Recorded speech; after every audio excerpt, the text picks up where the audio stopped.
കാണൂ പരസ്യരഹിതമായ ഏറ്റവും പുതിയ എപ്പിസോഡുകൾ.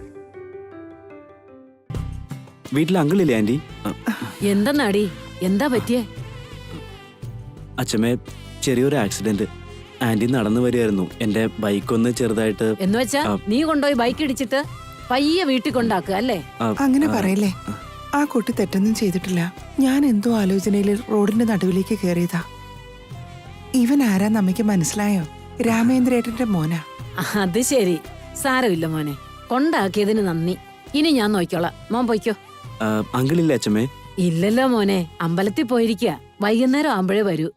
ശരി, വീട് മനസ്സിലായല്ലോ. വൈകിട്ട് വന്ന് കണ്ടോളാം. എന്നാ ഞാൻ പോട്ടെ ആന്റി. ശരി മോനെ. എടി സുലേഖേ, പോയിട്ടെന്തായി? ഞാൻ പറഞ്ഞില്ലേ അമ്മേ, ഞാൻ എന്തോ ആലോചിച്ച് നടക്കായിരുന്നു. ഓരത്തൊന്നും മാറിയതറിഞ്ഞില്ല. അതാര് ചോദിച്ചെടി? നീ എങ്ങനെയാ വീണേന്നൊന്നും എനിക്കറിയേണ്ട കാര്യമില്ല. നീ പോയ കാര്യം എന്തായെന്നാ ചോദിച്ചേ. അത് നടന്നില്ല അമ്മേ. അതെന്താടി നടക്കാഞ്ഞേ? നീ അമ്പലത്തിൽ ചെന്ന് ഗുരുക്കളെ കണ്ടായിരുന്നോ? അതൊക്കെ കണ്ടായിരുന്നു അമ്മേ. ഹോമം നല്ല രീതിയിലൊക്കെയാ തുടങ്ങി.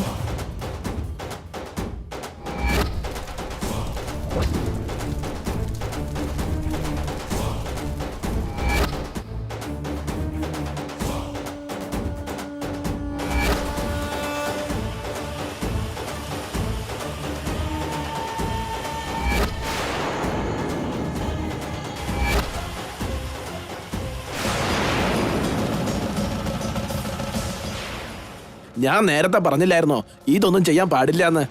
പക്ഷെ നിങ്ങൾ കേട്ടോ,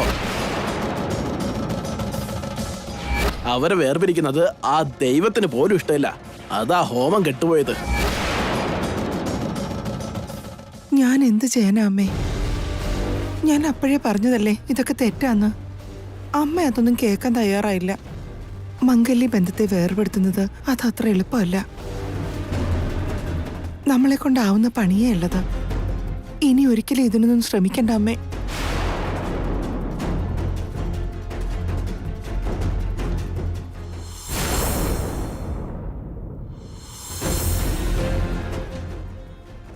ദേവാ, നീ എങ്ങോട്ടാ മോനെ കാലത്തെ? ഓഫീസിലേക്ക് അമ്മേ. നീ വല്ലതും കഴിച്ചായിരുന്നോ? ഇല്ലമ്മേ, ഞാൻ ഉപവാസം പറഞ്ഞല്ലോ. നീ എന്തിനാ മോനെ ഇതൊക്കെ ചെയ്യുന്നേ? സാവിത്രി വ്രതത്തിന് കഠിനോപവാസവും പറഞ്ഞിട്ടുള്ളതല്ലേ. അതൊക്കെ ശരിയാണ്. എന്നാ പിന്നെ പട്ടിണി കിടന്നുകൊണ്ട് ഓഫീസിൽ പോകുന്നത് എന്തിനാ? ക്ഷീണം കാരണം തളർന്നു വീണാലോ. വീട്ടിൽ തന്നെ ഇരുന്നാ പോരെ മോനെ. എനിക്കൊന്നും പറ്റില്ല അമ്മേ.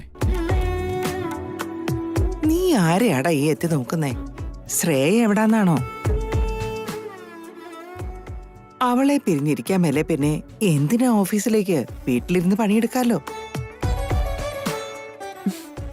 അവൻ എങ്ങോട്ടും പോവില്ലമ്മേ. നിനക്ക് പട്ടിണി കിടന്ന് ശീലമില്ലല്ലോ. ഉപവാസാണെങ്കിലും ചിലതൊക്കെ കഴിക്കാം. നീ അകത്തോട്ടിയല്ലേ, ഞാൻ എന്തെങ്കിലും എടുത്തു വെക്കാം. സാരമില്ലമ്മേ, ഞാൻ പോയിട്ട് വരാം. വീണ്ടെന്ന് പറഞ്ഞാൽ കേൾക്കണം. കഴിച്ചു കഴിഞ്ഞ് തളർച്ചയൊക്കെ മാറി പയ്യെ ഓഫീസിലേക്ക് പോവാം. ഇപ്പൊ നീ മുറിയിലേക്ക് ചെല്ല്. അതല്ല അമ്മ, ഞാൻ നിന്നോടല്ലേ പോകാൻ പറഞ്ഞേ, ചെല്ല്.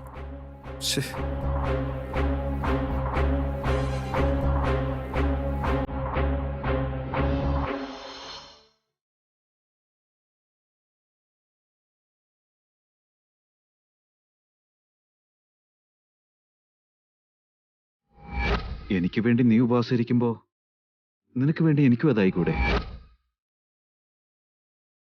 ഈ പൂജ പൂർത്തിയാകുന്നതിന് മുമ്പ് നിന്റെ മനസ്സിൽ ഞാൻ മാത്രമേ ഉള്ളൂന്ന് നിന്റെ വാഗൊണ്ട് തന്നെ നീ എന്നോട് പറയും. അതിപ്പോ തന്നെ അങ്ങ് പറയായിരുന്നെങ്കിൽ എനിക്കിങ്ങനെ പട്ടിണി കിടക്കേണ്ടി വരില്ല. എല്ലാം തീരുമാനിക്കേണ്ടത് നീയാണ് വൈദേഹി. എന്തൊരു ഉപവാസം ഇത്! വിശന്നിട്ട് വയ്യ. അയ്യോ ശ്രീ, കഴിക്കരുത്. നീ ഈ പഴം കഴിക്കാനെടുത്താ? ഉപവാസം ഇരിക്കുന്ന സമയത്ത് കണ്ണി കാണുന്നതൊന്നും കഴിക്കരുത്. അവർക്ക് കഴിക്കാൻ വേറെ കാര്യങ്ങളുണ്ട്. അതൊക്കെ എന്താ? അതൊന്നും ചിന്തിക്കാനുള്ള സമയം എനിക്കില്ല. കുടല് കരിഞ്ഞ മണം വെളി വന്നു തുടങ്ങി. ഞാനേ കുറച്ചു മുമ്പേ ശകലം കഴിച്ചു. ഇനി ഇതില് വലിയ കാര്യമൊന്നുമില്ല. ആരും കാണണ്ട. ചേച്ചി ഒന്ന് നോക്കിക്കോ. അതിനുള്ളിൽ ഞാൻ എന്തെങ്കിലും ഒന്ന് അകത്താകട്ടെ.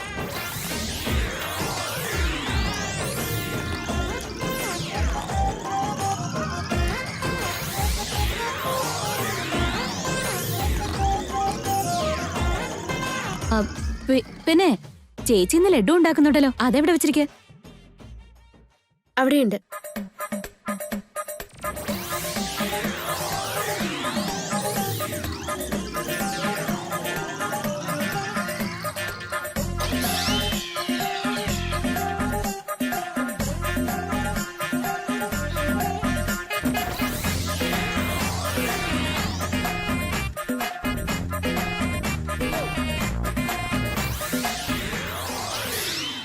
ചേച്ചി ആരും വരുന്നില്ലല്ലോ അല്ലേ?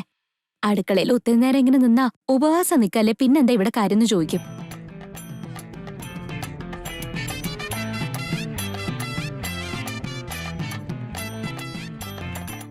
ചേച്ചി നോക്കി, മുഖത്തൊന്നും പറ്റിയിട്ടില്ലല്ലോ.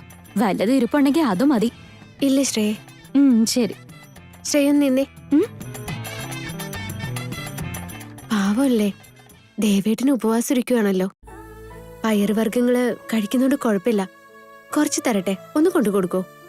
എന്റെ വിശപ്പൊന്ന് മാറ്റാൻ തന്നെ 1000 വഴി പ്രയോഗിക്കേണ്ടി വന്നു. ഇപ്പൊ ദേവേട്ടന്റെ കാര്യം കൂടി എന്റെ തല വെക്കല്ലേ. കൊച്ചു കുഞ്ഞൊന്നും അല്ലല്ലോ, വിശക്കുവാണെ തന്നെ വന്ന് കഴിച്ചോളൂ.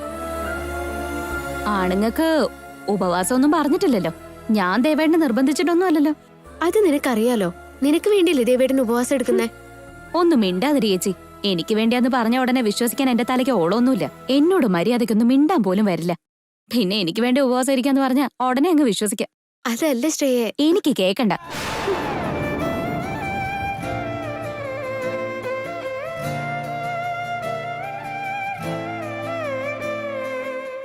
ദേവേട്ടൻ എന്തിനാ ഉപവാസം ഇരിക്കുന്നേ?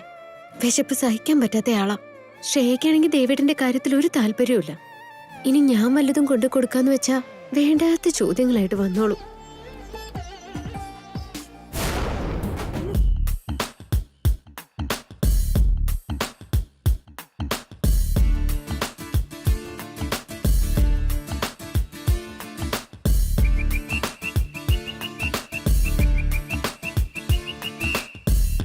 എന്തിനീ മിഴി രണ്ടും പിടയാതെ പിടയുന്നു, കാണാതെ കാണുന്നതാരെ. ഉപവാസം എന്നൊക്കെ പറഞ്ഞിട്ട് അല്ല, അമ്മ എനിക്ക് പയറുകൊണ്ടെന്തോ ഉണ്ടാക്കി തരാന്ന് പറഞ്ഞായിരുന്നല്ലോ. നിനക്ക് ചിലപ്പോ വിശപ്പ് സഹിക്കില്ല, ചെന്ന് കഴിച്ചു. അയ്യോ വേണ്ട ഏട്ടാ, ഞാൻ കഠിന ഉപവാസോ. വെള്ളം മാത്രമേ കുടിക്കും. ഒന്നും കഴിച്ചില്ലല്ലോ, അത് ഗ്യാസാ. ഇതാ ദേവേട്ടാ, ഉപവാസമാണെന്നല്ലേ പറഞ്ഞേ. ഇതാ ഈ പഴങ്ങൾ കഴിച്ചോ. എനിക്ക് വേണ്ട വിനയ, ഞാൻ കഠിന ഉപവാസത്തിലാണെന്ന് പറഞ്ഞായിരുന്നല്ലോ. എങ്കിൽ ഈ പാലെങ്കിലും കുടിക്കും ദേവേട്ടാ, അല്ലെങ്കിൽ ക്ഷീണം ഉണ്ടാവും. എനിക്കത് ചെയ്യാൻ പറ്റില്ല വിനയ, നീ അതൊന്ന് മനസ്സിലാക്കുക. പച്ചവെള്ളം അല്ലാതെ മറ്റൊന്നും കഴിക്കാൻ പാടില്ല, വേറൊന്നും വേണ്ടതാനും. ഇനി 3 ദിവസത്തേക്ക് എന്നോടൊന്നും ചോദിക്കുകയും വേണ്ട. അപ്പൊ ദേവേട്ടനും എന്നെ പോലെ കഠിന ഉപവാസം എടുത്തിരിക്കുകയാണോ? ആ, അങ്ങനെയാണെങ്കിൽ ഒന്നും കഴിക്കരുത്. ഞാനും ഒന്നും കഴിക്കില്ല ദേവേട്ട.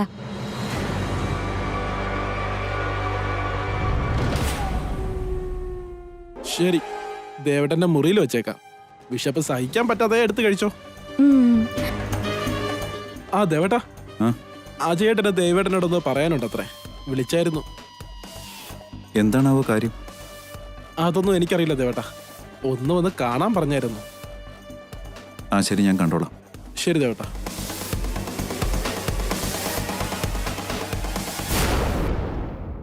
രാമാ, മാധവന്റെ കാര്യത്തിൽ നിനക്കൊരു ശ്രദ്ധ വേണം. അവ സ്കൂളിലേക്കാന്നും പറഞ്ഞ് എങ്ങോട്ടാ പോന്നെന്ന് ആർക്കറിയാം? അവൻ അങ്ങനെയൊന്നും ചെയ്യില്ല. ആ, ആർക്കറിയാം? നമസ്കാരം അങ്കിൾ. നമസ്കാരം. ആരാ മനസ്സിലായില്ലല്ലോ? ഞാൻ നമ്മുടെ രാമേന്ദ്രേട്ടന്റെ മോനാ, ആനന്ദ്. ഓ അത് ശരി. ഇരിക്കും മോനെ. അച്ഛനും അമ്മയും സുഖമായിട്ടിരിക്കുന്നോ? നന്നായിരിക്കുന്നു അങ്കിൾ. ആന്റിയുടെ കാലിപ്പ് എങ്ങനെയുണ്ട്? വലിയ കുഴപ്പമൊന്നുമില്ല മോനെ. കാലിനെന്ത് പറ്റിയേ? ഒന്നുമില്ലെന്നേ. അമ്പലത്തിൽ നിന്ന് വരുന്ന വഴി എന്തോ ആലോചിച്ചുകൊണ്ട് റോഡിന്റെ നടുക്കോട്ട് കയറിപ്പോയി. അപ്പൊ ആനന്ദിന്റെ വണ്ടി ചെറുതായിട്ടൊന്നും മുട്ടി. വലിയ മുറിവൊന്നും ഉണ്ടായിരുന്നില്ല. റോഡിലൂടെ പോകുമ്പോ പലവിചാരം പാടില്ലെന്ന് എത്ര വട്ടം പറഞ്ഞിട്ടുള്ളതാ.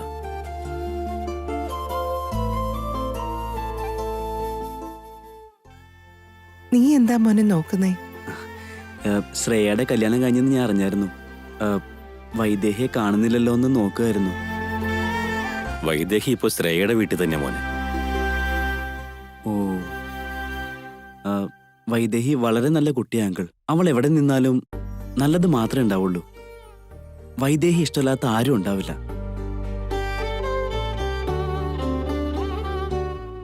കാണുന്നവർക്കെല്ലാം വൈദേഹി പുരാണം പറയാനേ നേരമുള്ളൂ. അല്ല, ഇവന്റെ ഈ ഇഷ്ടം നമുക്ക് പ്രയോജനപ്പെടുമല്ലോ. നീ ഇപ്പൊ എന്താ ചെയ്യുന്നേ മോനെ? കഴിഞ്ഞ ആഴ്ച വരെ ഒരു കമ്പനിയിൽ ജോലി നോക്കുന്നുണ്ടായിരുന്നു. ആ കമ്പനി ഇപ്പൊ അടച്ചുപൂട്ടി. തൽക്കാലം ജോലിയൊന്നുമില്ല. അങ്കിളിനെ അറിയാവുന്ന എവിടെയെങ്കിലും എന്തെങ്കിലും ജോലി ഉണ്ടെങ്കിൽ ഒന്ന് പറയണേ. ഇനി മോൻ അതൊന്നും ഓർത്ത് വിഷമിക്കേണ്ട യാതൊരു കാര്യവും.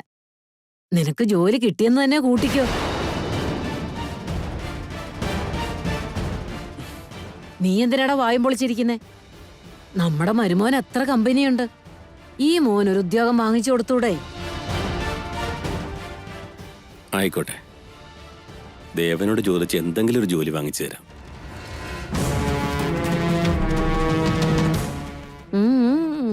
ആദ്യം നീ ഏതെങ്കിലും ഒരു ഉദ്യോഗത്തിൽ കേറ്.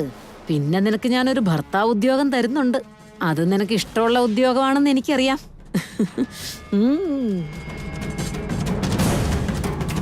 സുലേഖേ, നീ പോയി കാപ്പി എടുക്ക്. ഇപ്പൊ കൊണ്ടുവരേണ്ട. അതിനെന്താ കുഴപ്പമില്ല. ആ ശരി.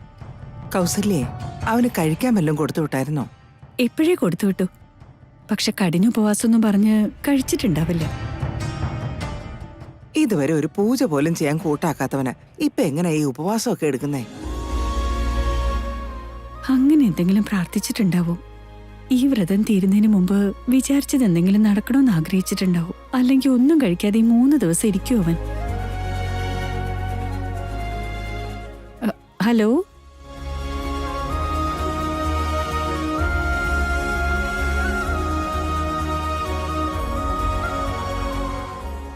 ശ്രേയും കഠിനോപവാസം അല്ലേ മോളെ? അതേ എന്തോമേ.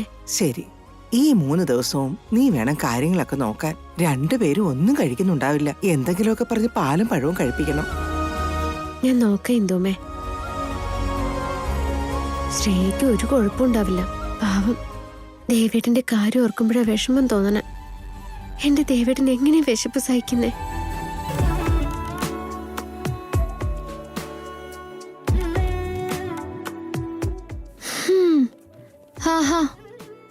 ആരൊക്കെയോ ഹീറോയിൻ ആകുന്നു. എന്റെ പകുതി പോലെ സൗന്ദര്യമൊന്നും ഇവളുമാർക്കില്ല. എന്റെ ഒരു ദുർവിധി അല്ലാതെന്താ. കലകം തുറന്ന കാറ്റിനോടു നിൻ കരളിൽ ഇത്ര കോപമെന്താ? മൗനമോതിരം അണിഞ്ഞൊരുങ്ങി വന്നിടും പെണ്ണിനിത്ര ദേഷ്യമെന്താ? നാക്കിനേറെ നീളമുള്ള പെണ്ണിനെപ്പോഴും ചേട്ടനോട് രോക്ഷമെന്താ? മൂക്കിൽ വന്ന ശുണ്ഠി ഇന്നു ദൂരെ മാറ്റുവാൻ മൂർച്ചയുള്ള മാർഗമെന്താ?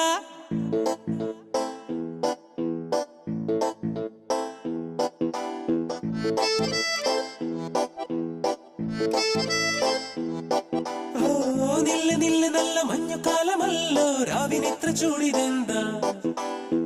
നിന്റെ ദേവനോട് സ്നേഹമെന്ന് ചൊല്ലാൻ ആ മുഖത്ത് ദുഃഖമെന്താ?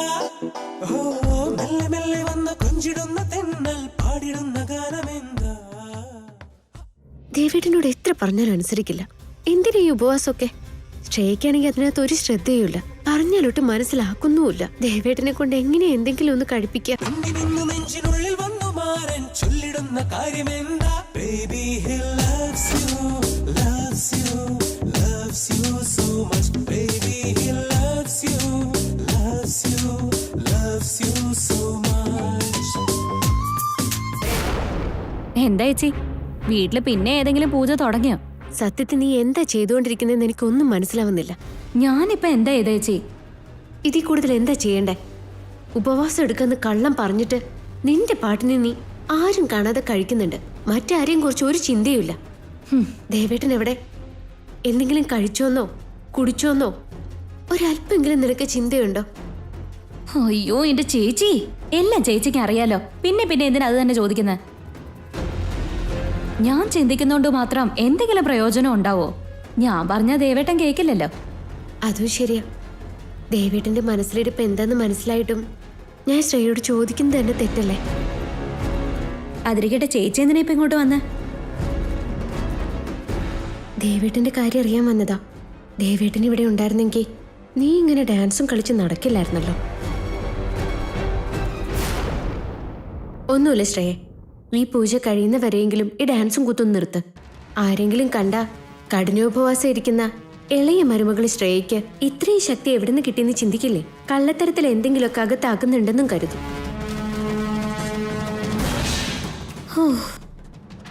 ഇതൊക്കെ ശ്രദ്ധിക്കാൻ നിന്നാ ഞാൻ എങ്ങനെ ഹീറോയിൻ ആകാനാ?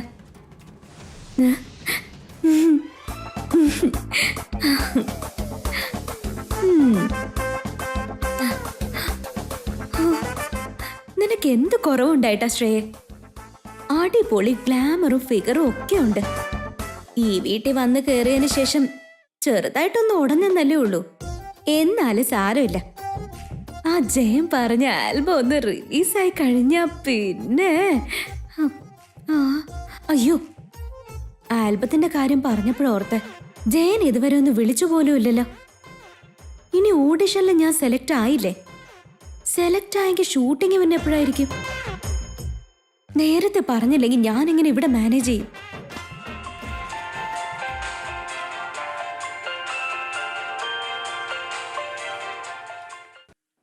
Hello hello.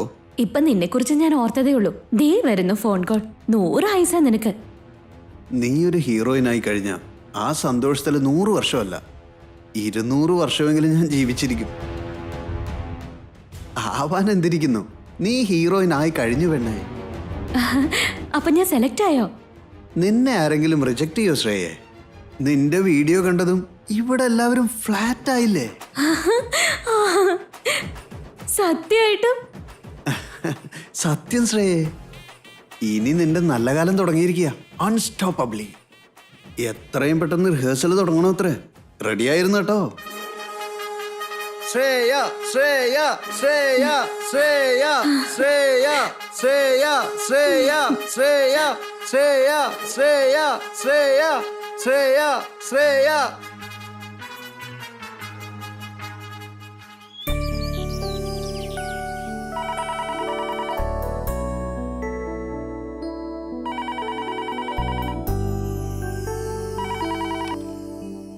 ഹലോ മോളെ വൈദേഹി, അച്ഛന മോളെ. എന്താ പറയേ? സുഖായിരിക്കുന്നോ? സുഖം മോളെ. ദേവനോടൊന്ന് സംസാരിക്കാൻ വിളിച്ചാ മോളെ. അവനെ ഒന്ന് വിളിക്കുവോ? ഇതെപ്പോ വിളിക്കാച്ച, ഒന്ന് ഹോൾഡ് ചെയ്യണേ.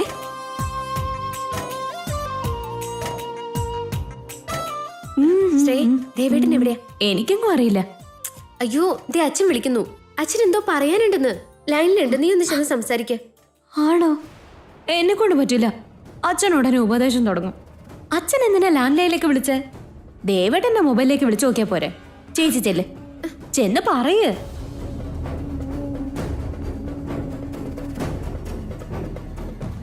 അച്ഛാ. ദേവനവിടെ ഇല്ലേ മോളെ? ഇല്ലല്ലോ അച്ഛാ, ഇവിടെ എങ്ങും ദേവേട്ടനെ കാണാനില്ല. അച്ഛൻ മൊബൈലിലേക്ക് വിളിച്ചു നോക്ക്. ആദ്യം മൊബൈലിൽ വിളിച്ച് നോക്കിയതാ, എടുക്കാത്തോണ്ടാണ് ലാൻഡ് ലൈനിൽ വിളിച്ചത്. സാരില്ല, ഞാൻ ഒന്നുകൂടി ഒന്ന് വിളിച്ചു നോക്കാം. അമ്മയോട് സംസാരിക്കണം നിനക്ക്? ആ, ഇതാ കൊടുക്കാം. വൈദേഹിയ. ആ മോളെ വൈദേഹി. അമ്മേ, എന്തൊക്കെയുണ്ട്? എന്തൊക്കെ ഉണ്ടെന്നല്ല ചോദിക്കേണ്ടത്, എന്തിനും ജീവിച്ചിരിക്കുന്നു എന്ന് ചോദിക്കും മോളെ. എന്താ പറ്റിയമ്മേ? ഇങ്ങനെയൊക്കെ എന്തിനാ അമ്മ പറയുന്നേ? മോളെ വൈദേഹി, ഞാനൊരു തെറ്റ് ചെയ്തു പോയി. നിന്റെ അച്ഛമ്മ പറയുന്നത് കേട്ട് നിന്നെയും ദേവനെയും തമ്മിൽ വേർപിരിക്കാൻ വേണ്ടി വളരെ വലിയൊരു തെറ്റ് ചെയ്തു പോയി. അതിന് അവളെ എങ്ങനെയെങ്കിലും ഒഴിവാക്കണം.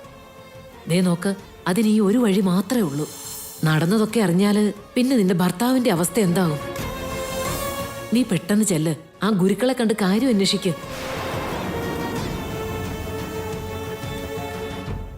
ഭാര്യയും ഭർത്താവിനെ തമ്മിൽ വേർപിരിക്കണമെന്നോ? അങ്ങനെയുള്ള പൂജകളൊന്നും നാം ചെയ്യില്ല. തെറ്റാണെന്ന് എനിക്കറിയാം ഗുരുക്കളെ, പക്ഷെ ഞങ്ങളുടെ ഇപ്പോഴത്തെ അവസ്ഥ എങ്ങനെയാ? ഇതല്ലാതെ മറ്റൊരു മാർഗവും ഇല്ല. എന്തൊക്കെ ന്യായം പറഞ്ഞാലും ചെയ്യാൻ പാടില്ലാത്തത് ചെയ്യരുത്.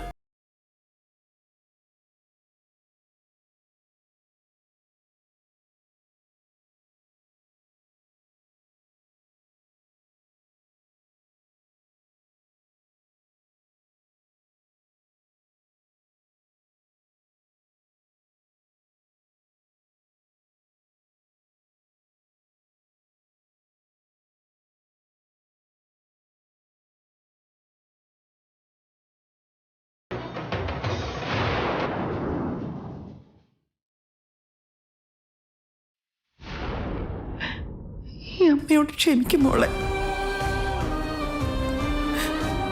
ഈ ലോകത്ത് ഒരമ്മയും മോളോട് ചെയ്യാൻ പാടില്ലാത്ത തെറ്റാ ഞാൻ ചെയ്തേ.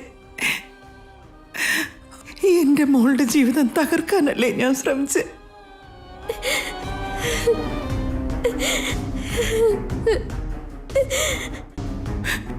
തെറ്റ് ചെയ്തു പോയി മോളെ.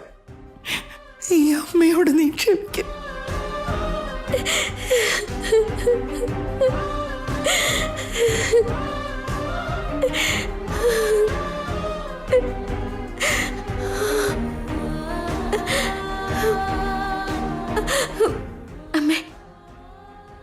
അമ്മ സങ്കടപ്പെടണ്ട.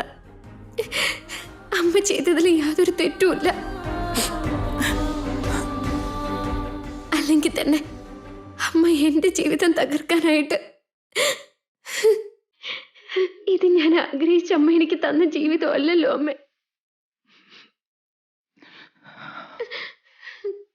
ഞാൻ എന്തെങ്കിലും ദേവേട്ടനെ എന്റെ ഭർത്താവാക്കാൻ ആഗ്രഹിച്ചിട്ടുണ്ടെങ്കിലല്ലേ വേർപിരിക്കുന്നത് ഒരു പാപമായി തീരും.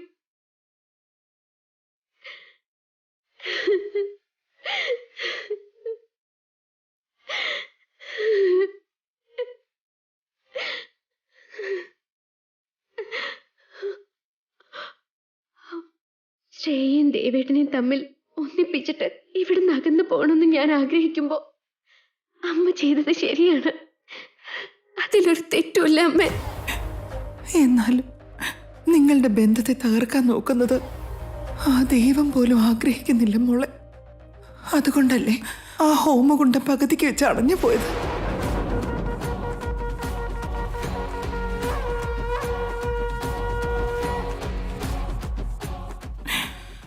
ഞങ്ങളെ വിചാരിച്ചത് കൊണ്ടോ നീ തന്നെ വിചാരിച്ചത് കൊണ്ടോ നിങ്ങളുടെ ബന്ധത്തെ തകർക്കാനാവില്ല.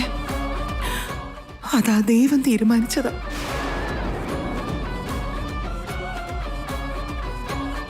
നിങ്ങൾ ഒന്നിച്ച് ജീവിക്കണമെന്നാണ് ദൈവത്തിന്റെ തീരുമാനമെങ്കിൽ മനുഷ്യർക്ക് അതിലൊന്നും ചെയ്യാൻ പറ്റില്ല.